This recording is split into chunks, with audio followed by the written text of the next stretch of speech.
Nashvillians know hard work. But listen, that doesn't mean you have to do it all yourself. TaxRabbit has been helping folks in Music City for over a decade with everything from furniture assembly to minor home repairs. If it's a gorgeous weekend out, do not let that to-do list ruin it for you. Just hop on the TaskRabbit app, describe what you need, and find a skilled tasker right in your neighborhood who can take it off your plate. Pricing is totally transparent. You'll see the hourly rate up front, which includes the tasker rate and the service fee, so there are no surprises at checkout. Download the TaskRabbit app or visit taskrabbit.com today to get those home to-dos crossed off.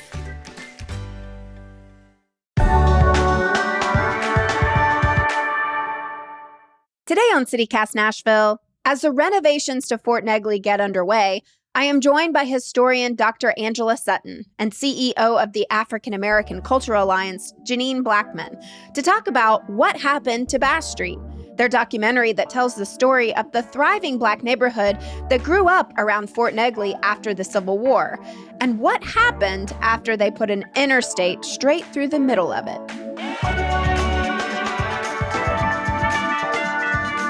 It's Monday, April 20th. I'm your host, Marie Cecile Anderson, and this is what Nashville's talking about.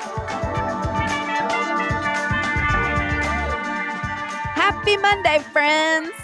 As y'all know, we are in the thick of inviting new folks to join our CityCast Nashville neighbor community. We have 1 week left of our spring membership campaign, and we've already talked a lot about the super fun perks that come along with being a neighbor, like our brand new members-only Friday News Roundup bonus segment called Hell Nah, and exclusive invites to neighbor events. In fact, like what you're about to hear on today's episode, I'm going to officially put it out there into the world. We need a CityCast Nashville neighbors field trip to Fort Negley. And if you don't know what Fort Negley is, you're about to learn in this episode. But today, I want to tell you all about one of my favorite perks, and that is neighborhood shout-outs. Does your local plant shop deserve a little love? Or is there a nonprofit that you care about that could use a boost right now? These are the people and places that make our city shine. And as a CityCast Nashville neighbor, you get to help us spotlight them. Neighbors can submit their picks for a neighborhood shout out, and we'll share them right here on the show. Like, for example, Jenny W. wrote in and said, Radio Free Nashville is Nashville's first community radio station fighting for democracy with music and news every day. What a great shout out. Thank you so much, Jenny W., for writing in. Another fun fact about Radio Free Nashville is you can actually hear CityCast Nashville on their airwaves at 11 a.m. Monday through Friday. So you can hear us on the radio, which is very cool. So just to recap, lots of huge perks here when you join CityCast Nashville Neighbors today for $10 a month or $100 a year. If you're so inspired to, please do head on over to membership.citycast.fm/Nashville and sign up. That's membership.citycast.fm/Nashville. Now, on with the show. The two of y'all made a documentary called What Happened to Bass Street, and we've put a link to that in today's show notes so folks at home can go watch it.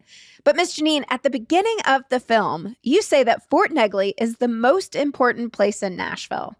So for listeners who do not know, why does this place matter so much? Fort Negley is where freedom began in the city of Nashville.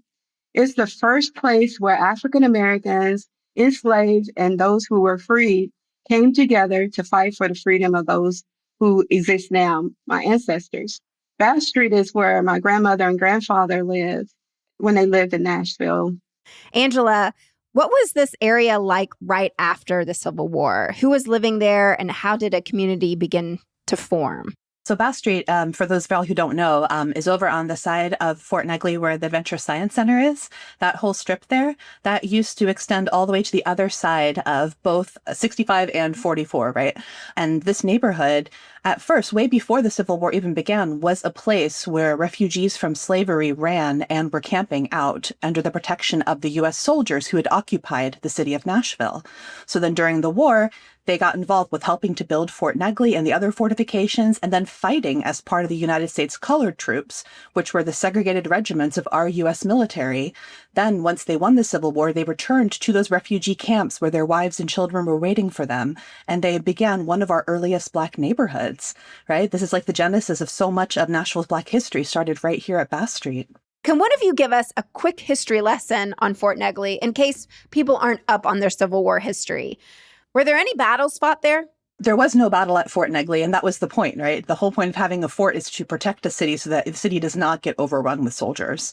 And so because Fort Negley was built right between the city center and the south where the Confederate Army would be attacking from, the Southern forces of the Confederacy were forced to sort of split their forces into pincer formation and tried to take Nashville from the sides, which was so incredibly ill-advised, and they were trounced by the USCT. Can you tell us when Bass Street began to grow as a real neighborhood? So Civil War ends, all of the Black veterans who fought in the Battle of Nashville return to the contraband camp or the refugee camp where their wives and their children were waiting for them.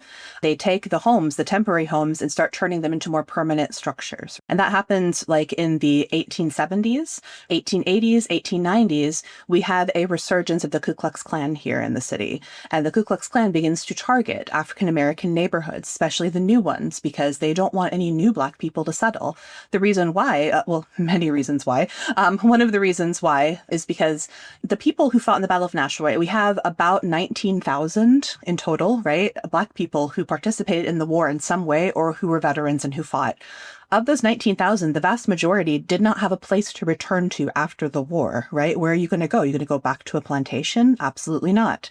And so many of them wanted to settle right here. They settled in a ring around the center of the city, which is why all of our Black neighborhoods are south of downtown, north of downtown, east of downtown, west of downtown, right? It's in a ring right around the center of the city. That also happens to be the ring of fortifications that the military had them build, which is why they settled right in the security of those forts, which had soldiers in them during Reconstruction.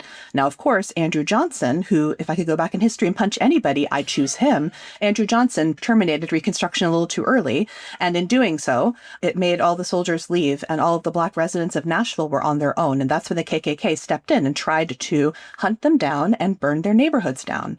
And of course, all the veterans of the war who had kept their guns and who had already killed and they would kill again, they said, I don't think so, and they went to war with the Klan. These are stories that nobody ever tells you. Here in Nashville, the reason why we have such a robust Black community still is because the Klan was hunted down by the Black veterans who refused to leave. Then 1900s, things begin to change. We get a little bit more technology, right? We get new century, and then the Jim Crow era really starts slapping Nashville in the face. And we have all of these politicians in Tennessee who were raised up, many of them, unfortunately, through Vanderbilt University, who then later turn around and implement these horrible, ugly Jim Crow laws that really truncate the lives and opportunities of most of our Black residents here. Nevertheless, Bass Street persists, as do all the other neighboring neighborhoods, right? Like Napier and Edgefield and North Nashville. And then we start getting all these beautiful institutions like Citizens Bank, and Fisk University is thriving at this time, TSU, Meharry. And so then we come into this golden age of Black self-determination and excellence. And that is something that you will see everywhere in Nashville because the Black community holds that history very tightly and shares that history very proudly. So that's the thing that I think most of us know the most about, thanks to all of our Black trailblazers and community keepers, right? All of our history keepers. And Janine, as you mentioned before, you're a direct descendant of Bass Street. So what stories were passed down to you? Traditions was really big in my family. My grandmother and grandfather would always have Sunday dinners. So that was a big part of growing up, as well as church on Sunday. And then my grandmother would cook these amazing dinners for everyone to gather and tell stories, or you would get an opportunity to turn the ice cream. And, so she would make homemade ice cream, which was delicious. And each child would get a turn to turn the ice cream, until it was ready. And if you were really fortunate, you get to taste the ice cream. But my grandmother was an excellent cook, and I spent a lot of time in the kitchen with her growing up. So I was a really tiny person at the time, but I can only imagine that community was everything. So people gathered often on porches. They supported each other in a way that is undescribable. And just love, pure love. Just think about it. When you left out of the community, you had to be on guard. But when you came home, there's a place you could sit and relax. So when Bass Street went away, a lot of those relationships also were severed because you think about it, it was during a time when most people didn't have vehicles. My grandparents had a vehicle, but most people didn't have a vehicle. They were walking or transporting whatever. And so when an interstate came right through where they lived, it separated families. And that scatters everybody. It forces people into many, many different places, people often without cars and without a lot of extra time to stay connected. It forced the Bass Street Baptist Church to move, not once, but twice. But they are still around. So they're up on Brick Church Pike, which is wonderful. They're still having services every Sunday. And they've got a deacon there, Brother Scruggs, who was born in the original Bass Street Church at Fort Negley 94 years ago. Since Angela and I done the documentary, I have heard so many stories just this past week, literally at my church, about how people felt about being severed from, their family, their neighbors. And so when they lived there, people would help get people back and forth to the store.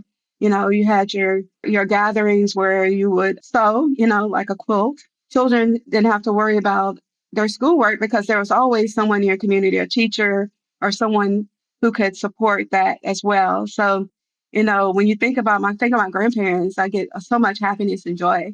They had time to listen. Electronics is taking place of, those little strong talks you would have with your grandfather. My grandfather was big, quiet, but giant person who worked for Vanderbilt.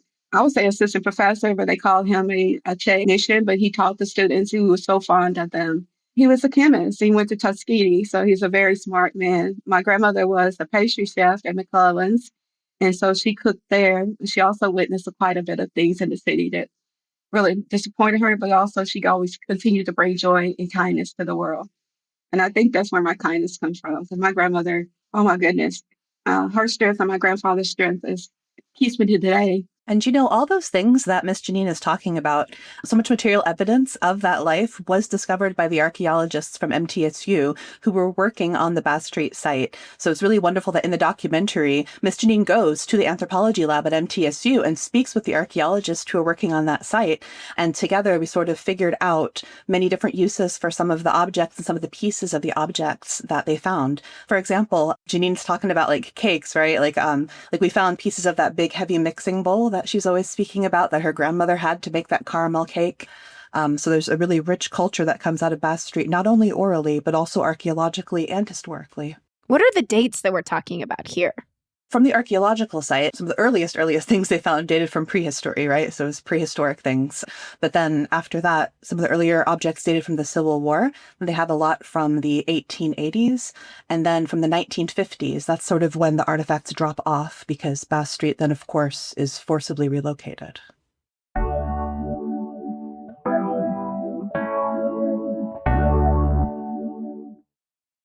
Hey y'all, it's Marie, host of CityCast Nashville. I want to tell you about something that we just added for CityCast Nashville neighbors that I am genuinely very excited about.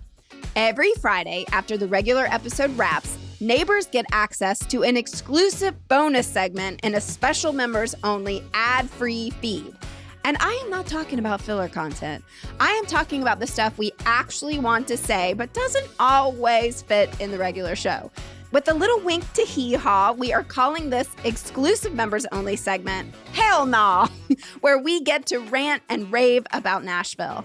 This is for listeners who really want to get some things off their chests. And hey, join CityCast Nashville neighbors today, and maybe you'll be a guest on Hell Nah. Do you have something you want to talk about? Because we want to hear from you. Our neighbors will get the Friday bonus segment plus ad-free listening, invites to members-only events, a weekly preview of the best things happening around the city, and more. It's $10 a month or $100 a year, and it goes directly to supporting this show and the team of locals who make it happen every day. Read more and become a CityCast Nashville neighbor at membership.citycast.fm/Nashville. That's membership.citycast.fm/Nashville. And neighbors, I'll see you in the bonus segment. Hell no! Remember at the top of the show when I was talking about neighborhood shout-outs? One of my favorite perks that you get as a CityCast Nashville neighbor? Well, we have another really good one to share. I love this. Olivia R. wrote in and said, Peachtree Grill helps the Woodbine neighborhood shine and has the city's best peach cobbler.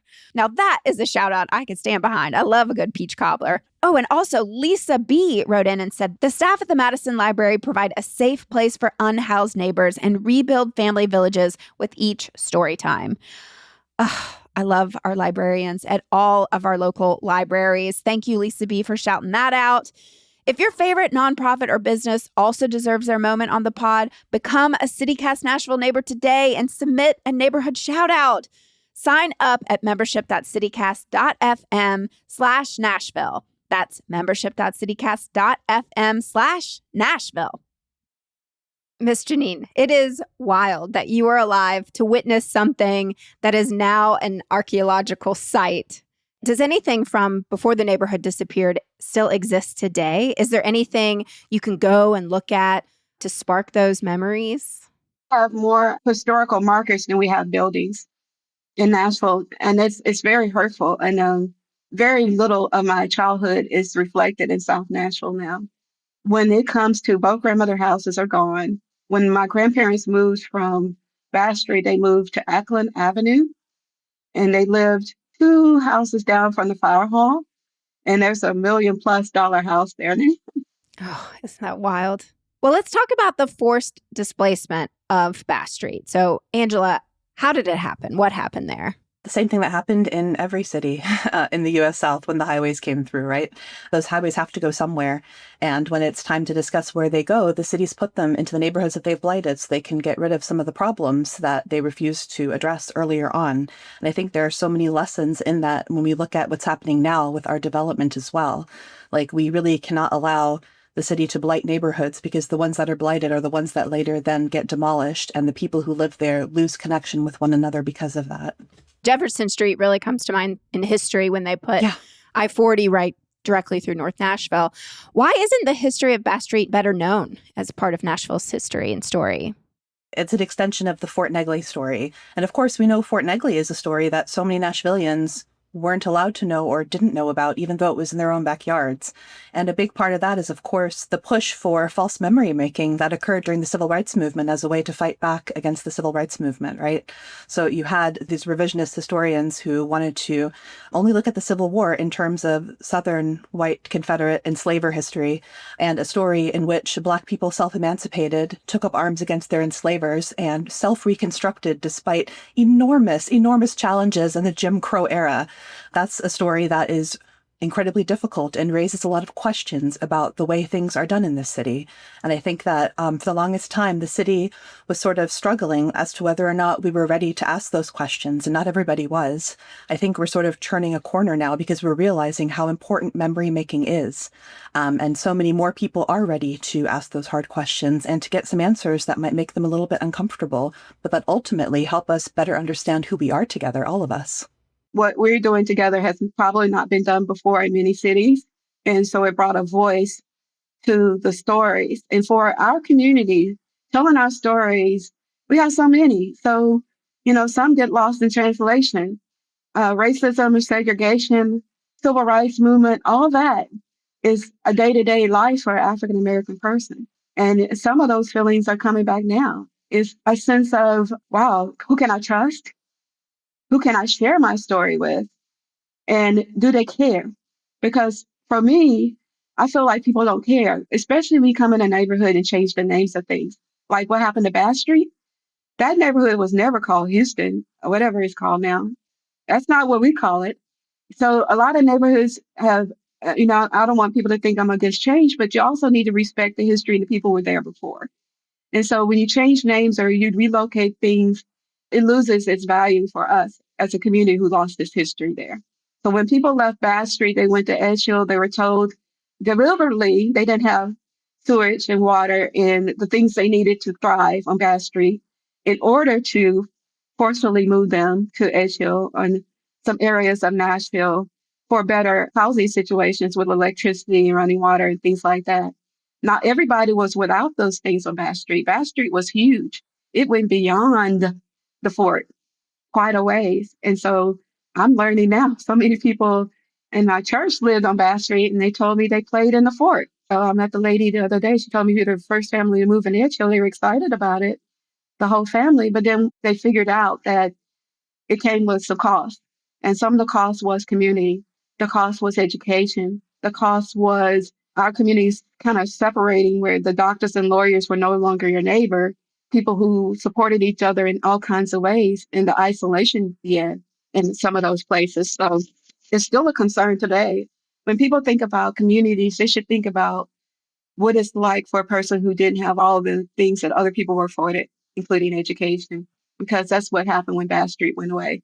We can't recreate Bass Street, but we could do something to help those who have less than we do.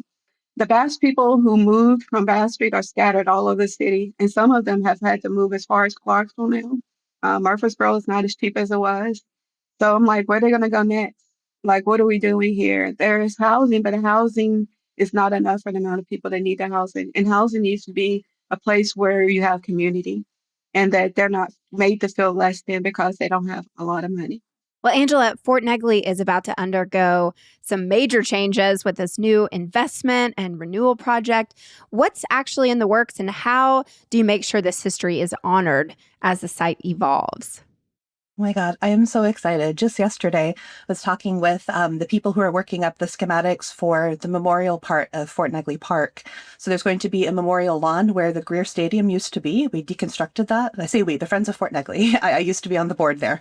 So it was deconstructed, and then they're going to put in a big memorial lawn, and that memorial lawn will be circled with a wall that will have the name of all of the known builders who built Fort Negley and all of Nashville's other Civil War defenses. That's 4,933 names, and there will be a little plaque that will have a QR code you can scan so you can get to the Builders and Defenders database. So if people think that they have a family member on that wall, they can go to the database and they can look it up. And that way, you know, it's a place where some of our city's ancestors will be remembered, where their names will be spoken out loud, where people will put their fingers on the raised up letters on the concrete and get to feel that, right? So I'm most excited for that. But of course, there's a lot of other stuff too, right? There's this beautiful lantern at the entrance where Chestnut Street is, and it's going to have like a hole punched for every one of the Black soldiers who fought to defend the city. And all of those little lights will shine out over the city as if they're still protecting the city now. There'll be more walking trails, and Fort Negley will better be able to connect to different parts of the neighborhoods so that we can hopefully encourage more walking, more biking in the city. We worked really hard with the landscape architects and the historic interpreters. And when I say we, it was me, it was Miss Janine, it was Dr. Lee Rotha-Williams over at TSU, it was several other descendants who worked with us. We worked really hard to make sure that we could hit that right sort of note of solemnity and historical access for people who are using that park for recreation. So you come there to walk, you come there to breathe, to get away from the city, even though you're right in the middle of the city. But then you also come to understand how the city came to be, and thanks to who. It's a beautiful place, especially in at sunset, and take a little something to eat and put a blanket on the lawn and sit there also to reflect. So, Miss Janine, if you were going to recreate a day in the life of Bass Street and invite people to share in it, what would you do? We actually did it. Yeah, we did that. We done did that. You done did that? Tell me about it. We decided to have a day of remembrance. So we invited all the descendants to come to the area, and MTSU students, as well as Dr. Wyatt, Dr. Peacock, Brother Scruggs, my favorite guy, was there. And it's almost emotional for me now, just standing there, listening to Philip Mentor and others say, we could have still been here. My grandparents' homes was gone because Interstate was there. But for some people, there's a tract of land right across from the Adventure Science Center. They felt like they could still be there. So we called the names of those who lived at Bass Street on that day. We called the names of those ancestors and we remembered them. And it was a great day because the students who had been digging there and who were learning about anthropology and all that were like, I could see like the light come on and the connection began for them to see what their work was so important. It's important that we include children, that they'll know. Like my granddaughters, I'll take them over and they understand the history, but it's important that all people make sure everyone know the history. We've had Juneteenth celebrations at Fort Negley, and it's become a huge thing. And there have been young people there at that event that, oh, my grandmother told me she lived on Bass Street. They had no idea. Honestly, that day, that was the start, in my brain at least, of the idea that, like, hey, we need to do a documentary. Like, I collect the oral histories. They're available on the Fort Negley Descendants Project YouTube page.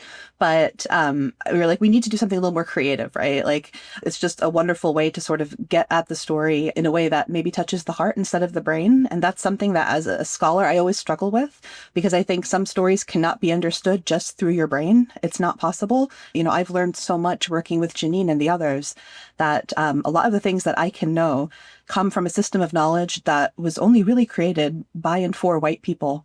And that leaves out so many other ways of knowing the world, of sensing the world, right? And so I feel like it's almost like I got a second PhD working with Fort Negley, really hoping and trying to understand what this means to be in a space where such a strong history of so many people has been relegated so badly to the past that in 2016, it was sold for condos. I couldn't believe it. I was like, this is your genesis, Nashville. If you sell this, what will you be as a city? There's so many stories to be told, and we just want to encourage people to tell your story. Regardless of your color, everybody has culture, everybody has stories. I still have that mixing bowl. I often have my granddaughters over and we will mix up something and tell them stories. It's amazing what stories can do, can transcend space, especially for our children. It's important that we share stories. A lot of people do not even know who's a great-grandparent, who's a grandparent.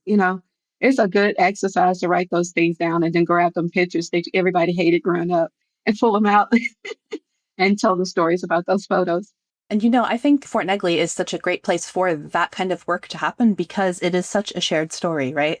Like, it's so important that we think about all those places where all of our stories intersect and we sort of take a really hard look at what really happened and why. Because I think only when we do that can we really build a future together that makes space for everybody. I think that right now, especially in America, people are thinking they're separate stories, but no. It's everybody's story. History is everybody's story. We are one people. Mm-hmm. And it's important when you share stories, you find out they're pretty similar. Wow, I am just blown away by today's episode. I hope you all at home were as well. I do need to take a sec and shout out Spencer S. We have a brand new CityCast Nashville neighbor who just joined our neighborhood. So thank you so much. Welcome. One other perk I completely forgot to mention is that when you sign up during this year's spring membership, you will be receiving an Oxford pennant. That's right, American-made felt pennant that is exclusively designed for Nashville. And it says, I live here on purpose. So you can hang it in your home or in your office and just remind yourself of your city pride. For $10 a month or $100 a year, join us at membership.citycast.fm/Nashville.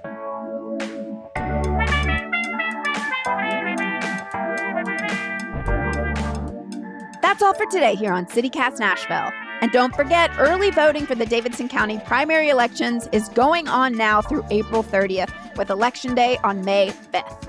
If you enjoy our show, go ahead and support us by becoming a CityCast Nashville neighbor at membership.citycast.fm/Nashville. If you enjoyed the show, why not tell your friends? Rate the show, leave us a review, and subscribe to our CityCast Nashville newsletter. We'll be back tomorrow morning with more news from around the city. Toodles!